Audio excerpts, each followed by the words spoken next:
But the reality is you don't. We haven't seen it, and I haven't seen it ever where someone goes, I need to let go a whole lot of therapists. It's like, holy cow, I'm just doing a whole lot more business with the same amount of therapists. And it's at like a 40 to 50% profit margin, not at a 20 to 18 to 13% profit margin. And I'll tell you the crazy part is the therapists are happier because. Hey, welcome back to the show. Today we have Ben Galin on the pod, and I heard Ben on Strata Studios with Paul Singh. And Ben, you were talking about like physical therapy, business practice, like practice and financials and cash flow and accounts receivable and all that. I loved it. I watched the whole thing with you and Paul, that conversation, and I just was like, I saw your, Paul and his team shared on LinkedIn, connected with you. I was like, I gotta get you on my show, and just kind of talk about what you see, like with billing, with reimbursement, payment models. You have a home care practice in South Florida. Yep. You're originally a Red Sox fan, but you're down in South Florida. We're going to get all into that. How about just like a brief bio or background for anyone that doesn't know you? Sure. Been a PT since 2001. Got out of school, I think, as most PTs then did, with a little bit of a worry because the Balanced Budget Act had just gone through and the dust had just settled. In fact, when I was in PT school, we were literally lined up like within one of the first weeks saying, hey, we think the future is bleak for PT, because this was in 99. And if you guys want your money back and get out of PT school, we'll do that for you, because it's really like the Balanced Budget Act has just destroyed the world of therapy. If you want to leave the profession before you start, leave now. I think some people did. Practice in outpatient orthopedics, some hospital settings. Got my first real start in the hospital. It was a not multi-specialty, it was a community hospital that owned SNF, long-term care, wound care, outpatient, inpatient, ICU, really, I mean, including pediatrics. I did everything but pediatrics. I just always felt that if I couldn't get the subjective response back from a patient that was meaningful, like I couldn't treat it well. So I stayed away from pediatrics, and then got into home care, got into compliance consulting, moved to Florida somewhere around that time, and was exposed to the Wild West and realized there's a huge need of understanding compliance, turnaround consulting, things of that nature. Have an entrepreneurial spirit, so started up a bunch of companies that were either physical therapy directly related or adjacent, and always looked at things from a very analytical business mindset of, I want to create a business more than I want to create a job for myself. And anytime I've ever had a job, I usually use that job to just hedge my time to go build myself a business, to see if it could take off, and then ditch the job kind of thing. But even in my own current practice, like I don't see any patients. I wanted to build a company that had a certain level of profit margin, and with the idea that I could build it to an exit, because I'm replaceable, and someone else could come in and buy an asset that actually is an asset. So I, got a rehab agency license, because that in itself has some asset value, because my contracts are not dependent upon my MPI. It's a Medicare credentialed facility that has its own MPI, and I can stick in purpose all day, even under staffing companies who I don't need to wait to get their number credentialed to build on that asset. So probably look at therapy just a little bit different, because I've seen it from as a student, like doing student hours during undergrad. Like I saw what the world of PT was like in the very early 90s, and health South's dominating, and I worked for Physiotherapy Associates. I saw the chains, and been exposed to, like I said, everything but probably pediatrics, as either an owner or administrator or director of rehab, as a staff clinician, and watched the insurance world radically change from great contracts, making $150 to $200 per session back 20 plus years ago, to watching contracts that are in network with Optum, at $57 in Florida was the last contract offer I got for Optum. One call aligned network, whatever they go by these days, getting it down to like $8 to $48. And it's like cost of everything. And this is pre-COVID. The cost of everything was going up, but yet reimbursement, it's not being slashed by 5 cents. It's being slashed by MPPR, which is a 28% reduction in a 4-unit visit. PTAs getting knocked out of Medicare by 15%, another 15% hit to where we start adding this up, the 2% sequester, the 3% cut here and there. It's it's like, wow, like our profit margin is gone. And so now what do you do? And that's where, I in my day job as the senior VP of strategy for Genie Health, a couple of years ago, I said, digital health in the PT world and in the MSK world in general is going to be a really major thing because MSK costs are really high to payers. Therefore, if we could figure out a way to bring the costs down, we could be part of that shared savings or take on true risk. So a lot of my focus and attention on a daily basis is looking outside the box a little bit, not just physical therapy, but digital rehab and digital MSK programs and how does that work into things, and not just here in the States, but globally as well. I launched some stuff in different continents and understand their payment models, and then figure out how do I make business work in those payment models in those parts of the world. So that's my 4-minute pitch on bringing up to speed. Got it. All right. So a little bit of like the work stuff, like not work hardening or work conditioning, but what is it, like the like injury prevention type stuff, or like you said that you have almost kind of, it sounded like you maybe suggested that you are or have been maybe reaching out to some of those companies that are maybe like the employee funded plans that would actually care. Without a doubt, direct to employer, self-funded plans, they are a payer. So, I mean, I could say direct to payer, but I could also say, one of the payers could be Blue Cross Blue Shield of wherever. One of the payers can be named big company here because they are a payer. And a payer could also be an at-risk primary care group because they're also, if they're globally at risk, they're a payer as well. So going just kind of, whether you call it up the stream or around the stream, but kind of finding your own lanes of going, how do I get closer connected to the people who are actually paying for these services and not just adjudicating claims? How do I show them different value? And how do I play within that system to show value that they can perceive as value, which usually has to do with member experience satisfaction, outcomes, but also costs. How can I reduce the cost of MSK more than, here's a little side story. All right, a side story that will firm this up a little bit. All good. Keep going. So my current clinic, Evolution Rehab Group in South Florida, is a Medicare certified rehab agency, as I said. And I built it right when I saw that the home care model and the SNF model were changing. PDPM and PDGM were coming in 2019 and 2020. And I knew enough to read the rules, the laws, the payment models to go, oof, SNFs are not going to be hold on to patients all that long because they're basically taking therapy out of the case mix. No one's going to keep a total hip 21 days anymore. And then, oof, home care is not going to be able to hold on to these patients very long because therapy is essentially being taken out of the case mix for the most part for home care. And with home care value purchasing stuff that was supposed to come in earlier, but COVID delayed, my mind went to, there's still going to be people at home. They're going to get home earlier after surgery. They still want therapy. How do I fill that need? And my initial thought was, I'll go to the home care agencies and I'll teach them how to use their Part B side of their license. And I will manage it. I will bill it. I will do everything for them, but we'll use their number and they'll have the continuity of care with their therapists and their nurses who don't have to do a starter care if it's a Part B only. And I'll tell you, like, granted, COVID was happening, but there was not a lot of bites to that apple. I'd say zero that actually got to the point that we signed a contract. And I was like, okay, well, I'll build this myself under a Part B license number and I'll go after that business directly. I will go to the hospital and I'll say, hey, Mr. Hospital, I know you're under a bundled CJR program and I can name that tune for less notes than the home care agency is. In fact, I know exactly how much the home care agency is getting paid for those episodes of care. And I guarantee you I'll slash at least $2,000 off of those episodes of care. For every patient you're discharging, you're sending to home care, if the only thing they're getting is therapy, send them to me and I'll slash $2,000 off. And hey, what other programs you have that you're under either a bundle or shadow bundle? Let's talk about that. And I kept working my way up to a point where I was going to payers and going, do you realize how much extra money you're paying for these therapy-only episodes under Part A that you could be getting through me under Part B?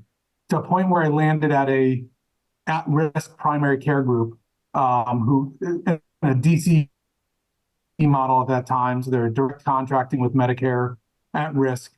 And I said, do you know how much money, a huge primary care group here in Southeast Florida, do you know how much money you're spending every month on home care episodes that probably don't need to be home care episodes? And when we started breaking down the numbers, and it was like alarming to them, because the low-hanging fruit for ACOs and things of that nature for years was sniffs. Stop the sniff stay after a hospital. Like that was, if you do that, boy, your ACO is going to be healthy. And it will be for 3 years until they recalculate and revisit. And then where are you going to save money? Oh, we got to stop people from being admitted in the hospital. We'll buy the hospitalists. We'll make sure everyone goes into, observation as much as possible, or we'll get them discharged early. Like, great. But there's only so much juice you could squeeze. And then at some point, home care actually becomes a really hot topic. And I don't think it's this huge hot topic yet, but unnecessary home health care, because I'm a huge believer in home health care. I've worked in home health care for a long time, but I also believe in certain parts of the country it's completely overutilized, both in how often it's ordered and how long they keep patients on and what they do with those patients even when they have them. So I went in and I said to this DCE, like, I would like to be part of the DCE, and I'd like you to get as many patients out of Part A and into Part B as possible. They have skilled nursing, et cetera, et cetera. No, please use Part A. Or if they have the true warrant to be on Part A, please use Part A. And at first he said to me, to be part of the DCE, like any ACO, I don't know if you've ever joined one, but they ask you to take a haircut. They say, I want you to get paid 85% of your going Medicare rate to join the ACO. And you can say yes, you can say no, maybe you can negotiate a little bit, but the idea is it kind of gives us guaranteed savings, because you're giving away some of your payment model, but then hopefully in the back end you get paid, but not all members of the ACO get paid that shared savings. And part of this DCE is I was not going to get paid any shared savings. So I was not going to say, like, yes, let me get a haircut. And so I sat with them, I go, I am your value-based care play. Like, I am the haircut. My $100 or $105 that I get after 4 units from Medicare is the haircut. You're paying $250 per visit on home health care. Like, I'm not taking, if anything, I want you to pay me more than Medicare rate. I want 105% of Medicare rate. I am your haircut. And that's where, like I said, I kind of flipped the script fully around. Like, I went up the chain to essentially the payer, who at this point was the DCE, at-risk primary care group, and said, like, I want you to use me exclusively as much as possible. And in fact, if I can't cover them, or if they have a different insurance, or if they really belong in Part A, I'll refer them down the street, which I do. I get referrals, but then if I can't handle them or they're not appropriate, like I'll reroute them. So that was just an example of going up the stream and going closer to the payer, and not necessarily staying like, hey, Optum, like, what negotiated rate are you offering me today? Oh, today we're giving you $57. I saw someone post in Chicago, they're getting, I think, 70 or 71, and they're complaining about it, which they should complain about it. But the number is more like $57 in South Florida. How do you operate a clinic when therapists are expecting to make $50 an hour before benefits and loaded costs, before your overhead? Now you're in the whole, do I start seeing 2, 3, 4, 5 patients an hour? And then what happens to my quality of care? What happens to my attrition rate? How many patients stop coming in because they think, I've been places where they'll go, I didn't come in today because I was doing you a favor. You're so busy, I did you a favor not coming in. It's like, wow, if I ever heard someone say that, like, we've got a model here that's broken or upside down. Well, and some of that change over time, over the past 10, 15, 20 years, like a lot of that change, I think, is driven by the decline in reimbursement. What do you think? I mean, without a doubt, a decline in reimbursement, but the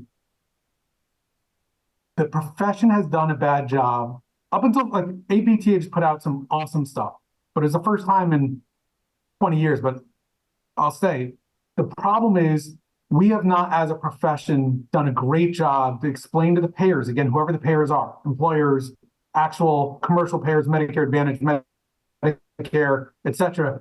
We have not done a good job of explaining how we are the value play, how 12 visits of therapy, let's stop arguing whether you should pay me $120 a visit or $50 a visit. Let me start explaining to you that I am part of that solve, that if you said you must go to therapy and show failed care before you get X surgery, is part of a solution. I don't think that's a great way of doing it either, because you've already set up the patient to go, like, I need to go through these hurdles or to get to where I want to go, or set up the surgeon to do that. But a concept of going conservative care in many instances is the value-based approach with a star next to it. Like, does that mean that every patient needs 12 visits 3 times a week for 6 weeks or whatever? Like, no, like, that's part of what we also have to do as a profession going, if we want to be part of this value-based play. Some patients just might need 2 or 3, like an acute low back pain episode. Can I get away with just teaching and training them about like the fact that this happens? It's not that bad. Here's some techniques and tips. You should keep moving. And if it doesn't get better if it's not 5% better in a couple of days, come and see me.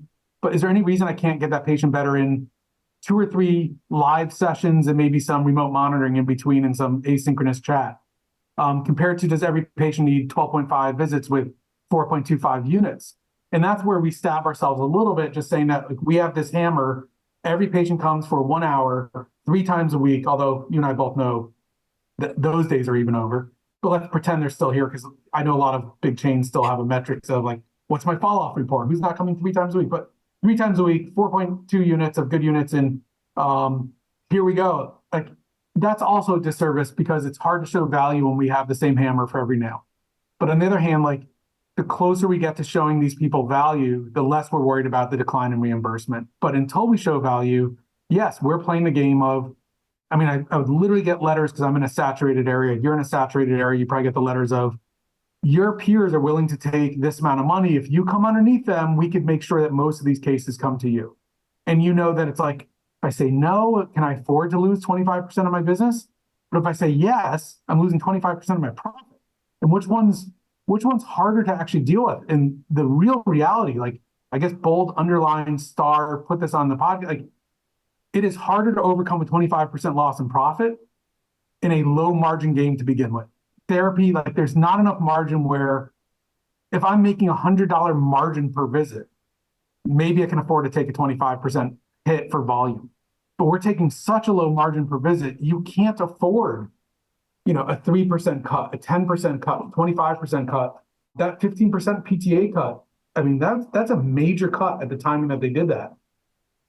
And I think it's yes, there's, you said declining reimbursement. It's declining reimbursement because we have not positioned our profession well as a whole profession to go, like, if you're trying to reduce costs, let's reduce costs in the system. Like, why did that person go for a MRI with nondescript low back pain?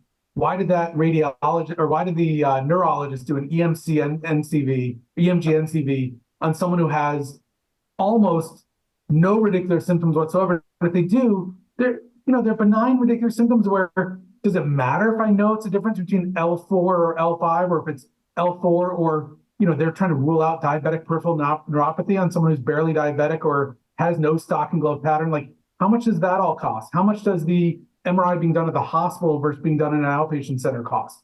How much does going to 4 different doctors who prescribe prescriptions that are expensive? Like, that's where we've just done a bad job of getting at the table to say, we are part of this MSK problem of how much spend it is, which I don't know that everyone knows that for most payers globally, the number one spend is MSK. More than cancer, more than heart, more than anything. If you throw in falls and the cost of falls into MSK, which most people don't, but if you do, it's more spend than the next 2 together. And it's such a big spend that everyone's trying to solve it, but yet not everyone like brought PT to the table to solve it. It's like, let's make the doctors in the hospitals miserable to try to name that tune as low as they can go and make this total joint come down from a variable anywhere from $20,000 to $72,000. Let's get that narrower, and let's get it down every couple of years. Let's get it down to 22,000. Or at the end of the day, the orthopedic surgeon who spent 3.5 hours replacing a hip walks away with like $900 to their name for that service. Like, that's the focus of MSK, rather than could have some of those patients maybe even avoided a total hip to begin with, that we didn't get too caught up in the x-ray and imaging and maybe tried some like real stretching, strengthening, movement, mobility stuff, and just see if they can get better. And some of them will get better. There was a company called Joint Academy. It still exists, but they were bigger like 2017, 18, who had a virtual, a preventative total hips and total knees. Humana took a big bite out of it. ChenMed, like, there's stuff that PTs are doing today, like I'm doing it and other companies are doing it to try to get out of the phrase of declining reimbursement. Because the reality of declining reimbursement, if you're in that business, it's not even tomorrow. It's the implosion point is here. You cannot sustain a therapy practice in network with everything and still deliver good care and still run a business. I don't know too many parts of the country who are getting paid enough in any one payment source that their case weight, is well over $100. I'm sure some of them exist. I've talked to one practice that was up in like the Seattle area that their case weight's still like, I think with their mix, they're making like $128 per visit. Congratulations. Like, I think that's an anomaly these days. But the sad part is I go back 20 years and that's still half of what the reimbursement was. And the dollars changed a lot different in 20 years. So like, how have we gotten to this point? TPAs, Optum, Ash, all the middlemen who are saying, I will stop your post-acute care spend by just slashing their expenses by 50%, we'll pocket 10% and everyone's happy, but the patients aren't getting good care, the therapists are going out of business, and it's a huge topic which lends people to go, it's cash business or only.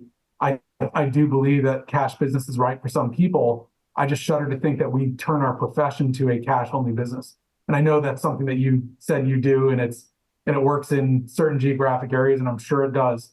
I'm probably in an area where, well, I tell you, when I first moved to Florida, I was cash only. I was going between Palm Beach Island and Wellington and treating things for cash, and that's all I did. And I was making really good money. But I just hate for our profession as a whole to think that that's the only way that we can make a living. Well, then what is the other way? Because you gave the example in the pre-interview of like, let's say you have a contract that's like $125 a visit, and then it gets slashed, more than half, and you said $53 or $58 or something like that. So if it's not going to be fully cash-based out of pocket, because I know like people talk about all the time, like access to healthcare is a right, social safety net, all that. Like, and I understand all that, like, and all those things are important and they might not be perfect solutions, but they're at least we have that for a lot of folks. Let's say a practice owner is watching, listening. If they have some type of a in-network contract that's like 125 and then it gets slashed or denied and they are getting paid, 53 to 58 bucks a visit or something like that, like regardless of what state or what metro they're in, like what are their options?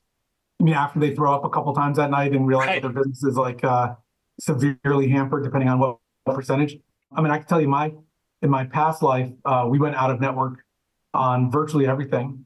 And when patients would even call, we'd even explain like, some of these plans, you're in network and out of network, it's not really that different, especially if your deductibles met. It's almost better to be out of network than in network. But most people don't understand insurance, and just hearing that, they get scared and like, I'll stay in network. It's like, they're charging you $65 a visit in network. I'm 30%. 30% of 100 is $30. Like, you're better off coming to me out of network. No. Like, that just sounds complicated. I'll go in network. So it's a daunting, scary thing. And it comes down to, if you're staying in the insurance game and the only thing you're gonna do is just wait for contracts and sign those contracts, then you have to change service lines. Like, you're gonna have to do stuff that's cash-based, or you're gonna have to do stuff that's population health-based, or like go to, essentially open up a same-day MSK urgent care of some sorts. I've seen people do stuff like that where it's like, look, aches and pains, same day walk in, we'll evaluate you. If you need crutches, we'll give you crutches. If you need whatever, we'll give you whatever. And we'll give you really good advice on whether that you really need to go to the ER or the hospital or whatever. Like, you'd almost have to just work on new business lines that bring you in more money per hour. And until you get more and more of that, you're stuck with this filler of the $57. But even then, you can be strategic about where you allow those patients to schedule.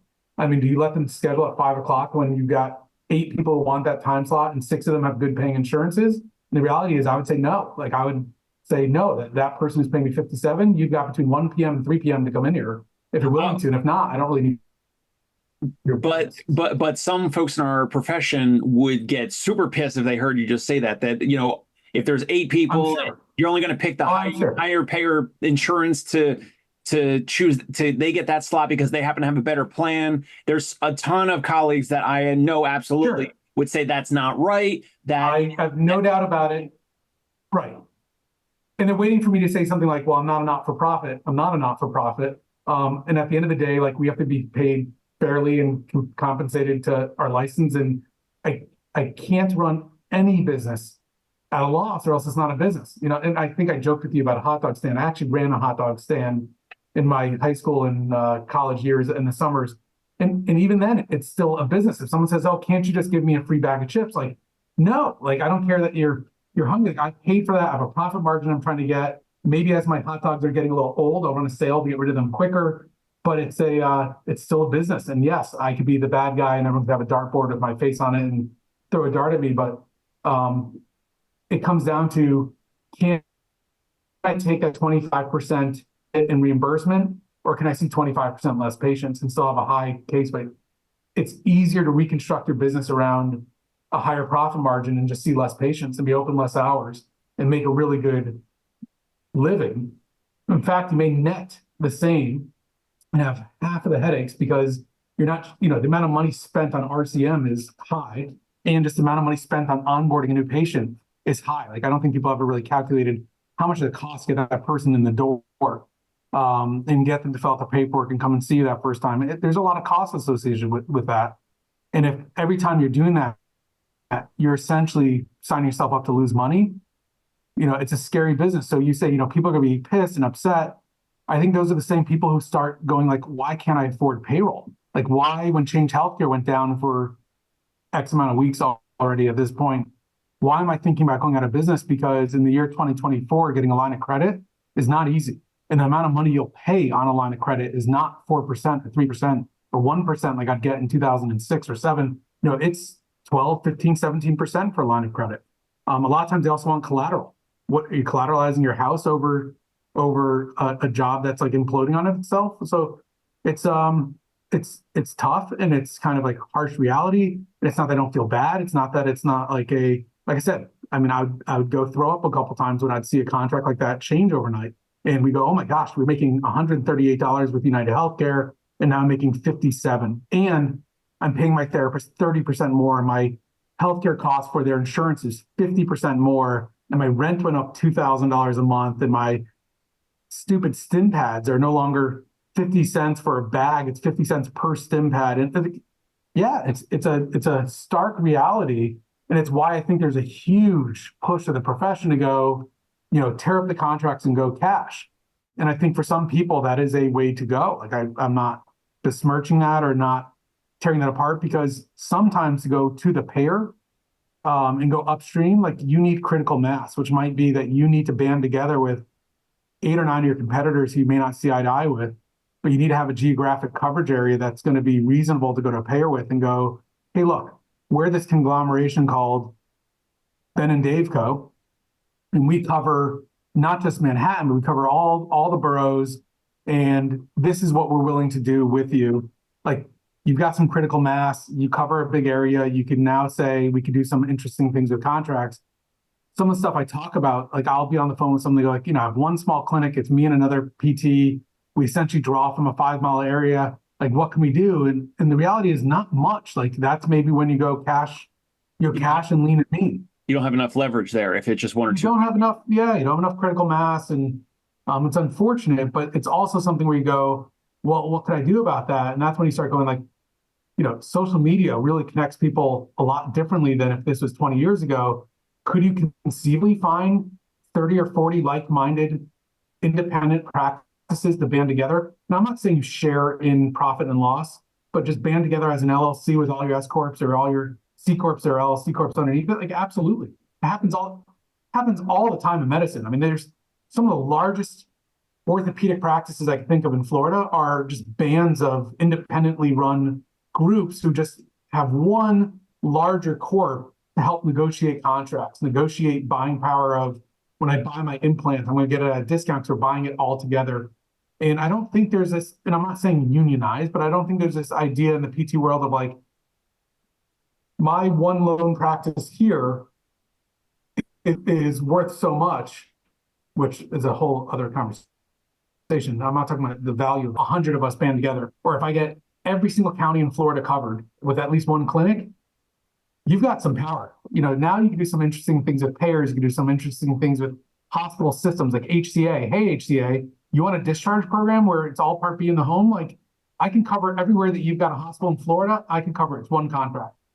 That's how Luna's doing really well. Like, Luna doesn't go and say, like, we can only cover Palm Beach County. They go and say, we can cover the entire country. So they could go get these national contracts because they have that power of mass. And the only thing to combat that declining reimbursement, if you're just saying like, I just don't have the time, desire, energy, effort, sophistication, whatever it is, to change how I'm practicing drastically or change service lines or add in service lines, then I feel like the only solution is lean and mean and go cash. I don't know that there's another solution to overcome other than what I've laid out, like which is different service lines, etc. I don't know that just saying like, okay, hopefully we still stay with this payer and this payer pays us pretty well. Well, that's going to change too. I mean, like, at some day, like I practice when Optum didn't exist and Ash didn't exist and the in between me and the Gallagher Bassett's didn't exist. But the reality is they do exist and I don't think they're going anywhere. And I think they're going to be even worse. Yeah. I want to get back to potential ideas around service lines. But about Luna, I know at least here in New York City, maybe it's different in other metros on compensation, but I've heard from therapists that have worked for them that they're paying like $70 a visit. And then with bonuses after performance, performance metrics or productivity or whatever, that sometimes it might come out to like 75 a visit. Now I'm paying therapists at $80, starting at $80 a visit. But again, we're like out of network or private pay. So that cash flow for us is hitting my bank account sooner. We don't get any real like chargebacks or clawbacks or whatever. How does Luna, I mean, I guess they're profitable enough because they're so wide across the whole country that they're just making up on volume, I'm assuming, because they take all the in-network payers, right? Now, unless, I don't know if you know this, I have no idea, but with Luna, do you know if they have any hospital contract? Because if a PT practice links up with a hospital practice, all of a sudden your Medicare rate is 300% Medicare rates instead of 100. I'll say I know too much about them to discuss this on tape. Okay, all right, fair enough. When we get off though, if you want to hear some stuff, I'll share some. All right. So let me go back to the service line idea. So like you're in South Florida, you have PTs, PTAs. Let's say Medicare slashes rates another crazy amount, 10 or 25% or whatever. You're out of business. Like, so would you, so you have Evolution Rehab Group. Could you keep Evolution Rehab Group as like lead generation on the front end and then segue those patients into some in-person, and I don't want to say personal training, but like wellness, whatever. Maybe it's run by a physical therapist or a PTA and it's monthly recurring and it could be in person or it could be on Zoom. It could be like a PT or PTA does a daily or a weekly or whatever workout for all of your previous patients that go from a short plan, maybe it's a shorter plan of care, discharge them into this wellness membership. They have the ability to ask questions. Maybe that's a different Zoom call. These are things that Tony Maritato brings up all the time. I don't know if you know him, and if you don't, I definitely need to link you. So let's go to my day job. So as I told you, I'm the senior VP of strategy for Genie Health, which was PT Genie. We rebranded Genie Health, and I told you years ago, I was like, hey, there's a market play here for digital health. And at first, I wasn't sure how much I believed it. We did some of our own research, and one of the first things I saw we did 900.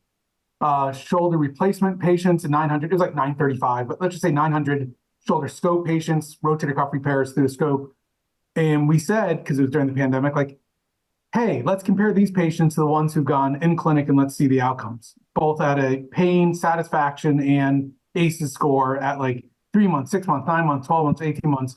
And when that came through and I looked at it, I'm like, man, kind of like, on one hand, being part of this company, boy, am I excited because the results were, there was no difference. And again, it's a select orthopedic population, post-surgical, but there was not only no difference, but if you wanted to look at the graphs and charts, there was no statistical correlation difference that one was better than the other. But if you had to say, but is one a little better than the other, it wasn't enough with enough correlation to say yes, but virtual on each of the graph looked better, a little bit better satisfaction, a little bit better outcomes, a little less pain initially, et cetera. Like, man, that's going to really tear apart some therapists who have not even thought about virtual care, because we are taught that like so much of what we do is hands-on care and in-person care, and like from a theological expectation. And I took, I mean, no joke, 50 advanced like manual orthopedic courses in my day, where all day I was treating FRSs and ERSs and snags. And, I really prided myself on palpating someone whose C7 was rotated a certain way and doing some muscle energy technique to, yeah, look what I did. Like, I mean, I bought into it, hook, line, and sinker. I really believe that it was me that was doing it, not that it was my presence or the way I talked to the patient and the way I allowed him to move, which is a whole nother discussion. So yes, I was going, okay, so virtual care works. Okay, for a select population, virtual care works. I don't think it'll work well on like maybe a stroke patient, but on an orthopedic subset, like it works really nice. Okay, so it works really nice. Then it was a matter of now let's start digging in the business of PT. And I believe that PT has it wrong by doing these 4-unit visits 3 times a week. Like there's inherent business flaws even in that logic, meaning I can make more per hour per therapist if I went to 1-unit visits. Tony Maritato also, have you ever connected with him or no? No. He says, go ahead, keep going. So he says similar things. So Jeannie, with me, like evangelizing, we have developed some hybrid practices. So some of our clients literally, their PTs work in clinic 2 days a week and they work from home 2 or 3 days a week and vice versa and switch and whatever. And they truly do, where the mindset is every patient comes in, we're going to see them in the clinic when they need to be in the clinic. We're going to see them at home most of the time, where the home is the focus of the treatment and the clinic is only as needed when needed.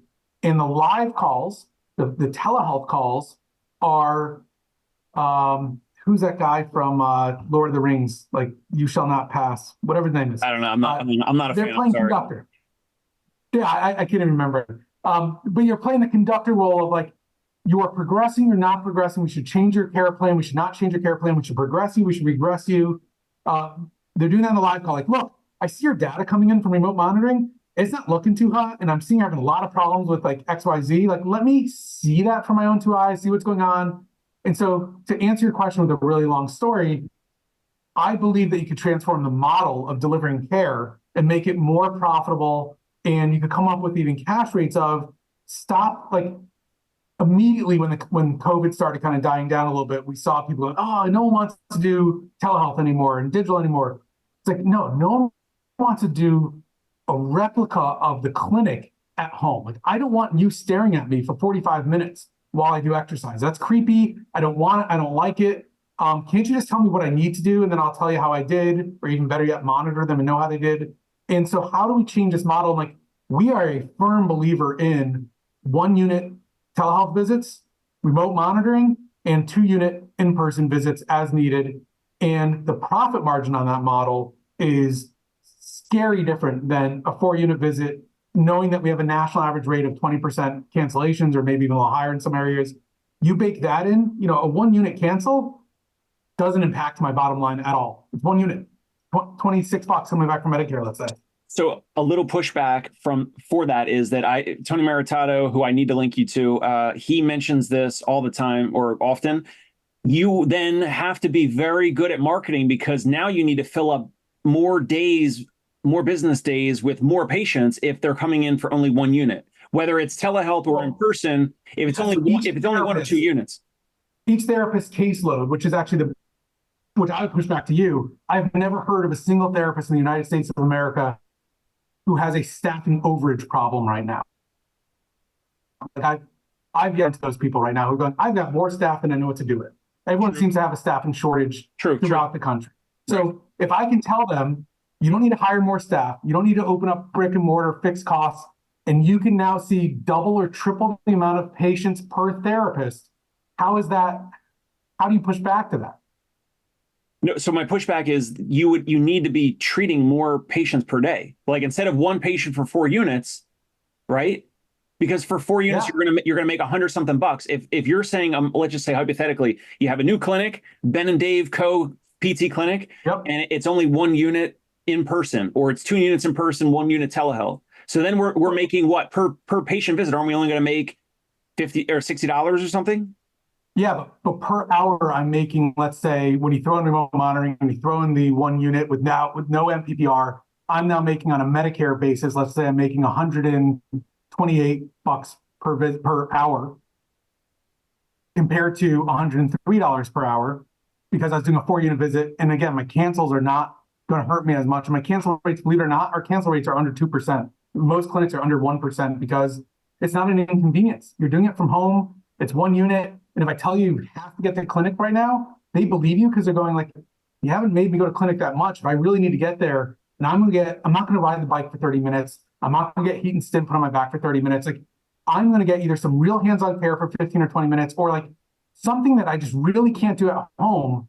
The value that they see in that is enough to make them drive there and be there, because it's just once every 2 weeks, I'm going to come in for a visit. Like, they don't miss it. They don't miss the appointment. Like, the cancellation rate, the no-show rate's really low. But to your point, I need less FTEs to handle more patients. So if my FTE can now handle 120 patients per caseload, and your FTE can handle 18, I need less FTEs. Like, which again, my problem is right now I have too little FTEs. It balances out. So I don't need to go find more patients. I need to just maximize how much profitability I have in my clinic by using the therapists I have better. So I need a little clarification around this. So let's say brick and mortar, usually a therapist right now is seeing like 50 or 60 visits per week, Monday through Friday, correct? Yep. So and typically they're taught to bill 4 units, maybe they're 3.3, 3.5, whatever. Those, let's say 60 of those visits, those individuals are coming in and they're staying for an hour or longer in a clinic, right? So it's 60 total visits per week for one FTE, one therapist. Yep. If we're although all 60 coming in, how many have canceled? Well, yeah, it depends on the practice. 10%, 20%. 10%, I would high five them all day. I haven't seen a practice at 10% in a really long time, like in years. So 15, 20, 25% cancellation rate. But I'm still paying the therapist though, right? For sitting there? Right. But let's say you and I, we have Ben and Dave outpatient PT clinic. The next week we go from the traditional model on today's Friday. And then on Monday, we're going to open up the same clinic, but instead the model is going to be, we're only billing 2 units. Wouldn't you and I need more foot traffic of patients Monday through Friday to come through the door to hit where we were? Yes, but you're just, the whole subset is wrong to begin with. So my answer to you immediately is, or you need less therapists. That'd be my first answer. Okay. Or you need less therapists. But the reality is, most places right now that I've talked to are 2 weeks, 3 weeks out to get an eval in. Guess what goes away when you're seeing that many patients? You don't need you will see an eval the same day or the next day. You're not losing that business.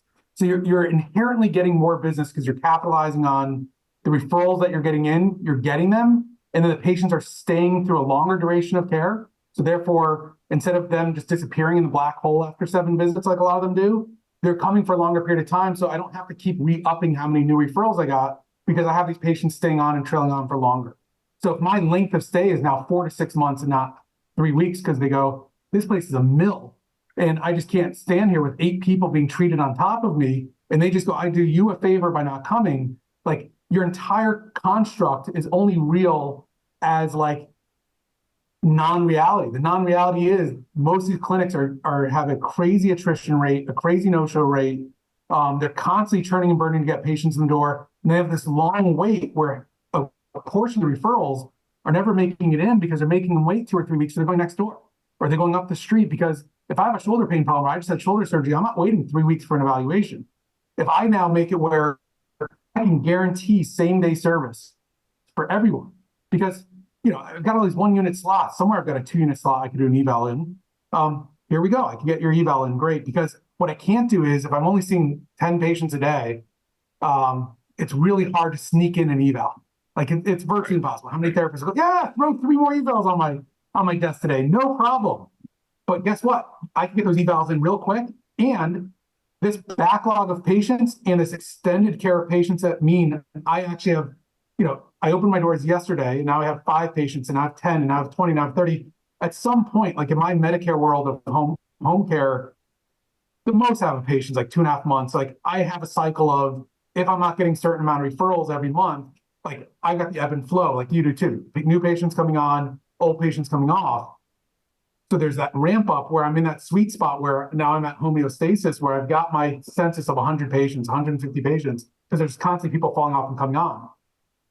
If I expand my length of care, not more visits, not even more billable, just length of care, my homeostasis goes up as well. So the amount of churn and burn is less. So the amount of people I've got on service is more. But fortunately for me, my therapist can now handle 80 to 100 patients per therapist so they can handle it. So I don't need more FTEs. And just to, like I said, my quick prompt reply would be, if that's how you're running it and there's a problem, then you need less FTEs, a therapist. But the reality is you don't. We haven't seen it, and I haven't seen it ever where someone goes, I need to let go a whole lot of therapists. It's like, holy cow, I'm just doing a whole lot more business with the same amount of therapists.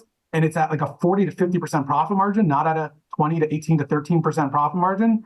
And I'll tell you the crazy part is the therapists are happier because I'm sorry, there's a lot of therapists like, you're forcing me to find an hour of work to do with this patient who doesn't need an hour of work. Like, so all of a sudden I sometimes feel like I'm hurting this patient. I'm making them do so much that I'm looking for that billable. I'm looking for that 4 units because I've been told I've got to get 4 units on all these patients. As like a medical reviewer, like I've seen sometimes they go, if you did 5, if that patient could come into your clinic to 5 units of Therax, how bad off are they? It's like, never looked at it that way. Probably not that bad off if I can really bill 5 units. You know, I can't do 75 minutes of exercise in a row and not come out of there with an oxygen tank. How did you just do this with a 70-year-old? So the model works. I guess your question is, how do you transition that overnight? I don't think you transition overnight. And the clinics we've worked with don't transition overnight. What they started with was, we could expand to the virtual only patients first, the ones who can't come to our clinic because our time of the day doesn't work for them. They work weird hours and they just don't want to come. So they started virtual first, and so now their capture rate went from 50% of patients who call their office to 75% because they capture the ones who are like, I'll be happy to do a virtual only program. Like, great. So they increase their capture rate, and then you start putting in this like, you know what, Joan, you're doing really well. I think you can do this stuff at home, and we're going to check in via these metrics, whatever system you're using, Jeannie. We're going to check in and make sure that you're doing well. We're going to also, I know we're running out of time. Also, when that patient's in front of you for an hour in a clinic, hopefully, again, let's be real here, but hopefully an hour of that time is precision care, prescriptive precision care, meaning there's a feedback loop that's happening all the time. And oftentimes the patients don't even know it. And that's when they're like, I don't know, what did he do the whole time? I was watching everything you did to see how you reacted to it in the moment, ready to correct you, ready to adjust the rate, adjust the lever arm, adjust the dynamics of it, like, the taxonomy of what you're doing. I was going to make it harder. I was going to make it easier. I was going to get you to fatigue. Once I started seeing that knee wobble, I was going to back off. Like, it's that constant feedback loop that allows you to say that hour was skilled care, right? That's the definition of skilled care. Otherwise, it's a gym, as far as I'm concerned. Right. So like, that's skilled care. If you take your digital side and make it that, we're getting all this feedback from you, whether it's surveys, computer vision tracking your range of motion, computer vision doing a functional assessment of you, getting gait assessment, and I'm getting this constant feedback, and I can make your home program as prescriptive as your in-office visit. How much quicker do these patients get better? The answer is a lot quicker. Also, so it's a lot quicker that they see progress and see value. Yeah, and they need to see value. The remind me, because we don't bill Medicare, with the multiple code reduction, is that triggered on the third or fourth code, or the third or fourth unit? The second code. The second unit. So the first unit's paid in full. The second unit, third, fourth cut, and the cut comes out to be like, on a Therax 4-unit thing, it's about a 28% cut overall. So that's why that would be what supports your argument and would say I'm wrong about why the 1-unit visits or the 2 units, and because if in person right now, then it goes down to like an 11% hit instead of a 28% hit. Yeah, so like, it's more than that though. Like, I'm not trying to pretend like I'm a crook. It's the value perception of the patient of, I'm here for the nitty gritty. Don't do fluff. Like, I'm here for a focused, get down to brass tacks meeting, compared to, and again, there's a million therapists out there today that are better than me, like a million. I think I'm pretty good. There's a million that are better than me. And there's a million who go, no, for an hour, man, I make this person do crazy stuff that they can't replicate. It's skilled. Fine. But there's a lot of patients who during that hour are doing stuff that's barely considered skilled. And they know that these days. It's not like 20 years ago where like physical therapy and exercise as a modality or as a prescription was this mystique. 25 years ago, it was a mystique. Like, you know how to rehab my knee after an ACL? Like, this is mind-blowing. Compared to today, most people are like, oh, I saw it on YouTube and TikTok. I know what to do. Like, there's a TikTok guy who tells me to do this. Like, the mystique of it is gone unless you make it valuable to them, which is this like, you're going to be blown away every time you come in here. You only need to be here for 24 minutes, but I'm going to blow you away every time you're here compared to the fluff. I love that. As opposed to it's like the old behavior has resulted in maybe a degrading of some of the value. Like the old behavior is 5 minutes, 5 or 10 minutes on the shoulder pulley, 25 minutes on the recumbent bike or the stepper or whatever. And they're there for an hour or whatever. And then they're like, oh, I could just do this in my gym, or I could do this just at home or whatever. Which, when you hear those words, it's like, and patients have said that to me. I'm not immune to that. I've had patients stare me in the face when they're on a plinth doing this, going like, can I do all this at home? And it's like, yeah, probably you could. But the thing is, I don't trust you to do it at home. And I don't trust at the fragility of the level you're at. I don't trust that, like, you could just keep doing this, because if it was going wrong and you kept doing this, it'll be a problem. Right. But with the technology we have today, like, I don't fear that anymore. Now it's like, yeah, stop clogging up my clinic. Like, you don't need to be here. Let me get the 5 o'clock guy who only come here at 5 o'clock and has great insurance, or really needs me at 5 o'clock. Let me get him here, and you could be at home. We'll deal with you at home. Got it. Let's pause things. I think I want to have you come back, and maybe we can talk more about cash-based, or I would be curious, like, I like to do the exercise of, like, what if, insurance didn't exist, like tomorrow or Monday? Today's a Friday, Monday, now insurance no longer covers physical therapy at all. It's out of pocket. And we got to go pay out of pocket, like we do for our haircuts, for personal training, for massage, for whatever. Then what? Then what is it? Then what does physical therapy look like? I actually would still say it looks the same, because like when I was developing cash-based bundles, as I call them, the platinum package, the gold package, it was never, you're going to come in 3 times a week. It was, I'm going to see you for the next 20 weeks. It's going to be some in the office, some this, some that. And we build these packages.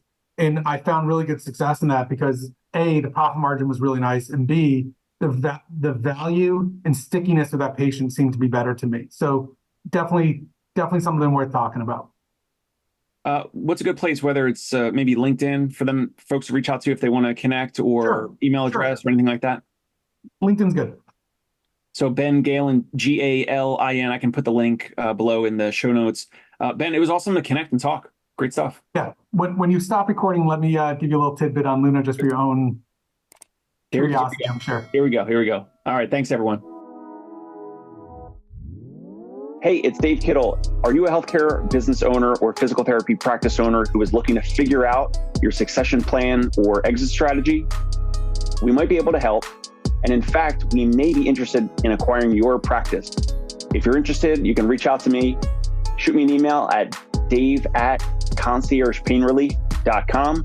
That's DAVE@CONCIERGE painrelief.com. Or you can call me at any time, 646-781-8884.